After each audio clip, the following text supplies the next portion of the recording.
del quarto derby a Lego Cortina? È stato come ci si aspettava tutti quanti, un bel derby tirato, un Ale che in questo momento sta uscendo dal campo tra le applausi del pubblico, è una bella cosa. Beh, adesso c'erano i fischi, ma non solo per l'arbitro, credo per l'arbitro. Ci ha messo sicuramente molto cuore e ha giocato tranquillamente alla pari fino al 2-1 del Cortina. Ha influito sul risultato, sulla parte finale della partita, l'infortunio Nicola, a cui facciamo gli auguri. Sì. E comunque il cuore non è mancato, si vede che la squadra ha volontà, ha voglia, ci provano, danno quello che hanno. Il Cortina è un po' più forte dell'Aleghe, ma stasera sta grande differenza non si è vista. Hanno giocato alla pari, hanno sfruttato meglio due occasioni di superiorità numerica, sempre 5 contro 5, ma un 2 contro 1 e un 3 contro 2. E il primo gol era nato in inferiorità, perciò in power play del Cortina.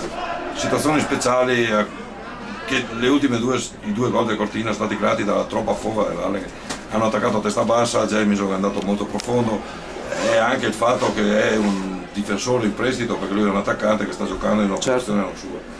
Ha fatto a un certo punto a fine cambio, perciò già stanco, ha portato avanti un disco e nella foga di concludere l'azione è andato a finire in un angolo, da là è partita veloce la squadra del Cortina e ha portato dall'altra parte del disco in tranquillità, in superiorità, ha segnato. Groenewegen non ha colpe su nessuno dei tre gol, ha giocato un'ottima partita anche lui. Nicola, migliore in campo finché ha giocato, mi è molto piaciuto, se devo dire la verità, anche Arde stasera la buona volontà non manca, è riuscito a dare degli ottimi dischi, sta facendo bene secondo me, anche se viene molto criticato da una piccola parte dei tifosi.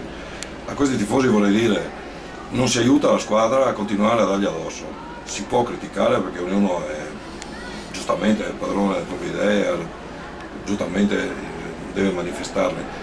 Insistere troppo è deleterio, è masochistico.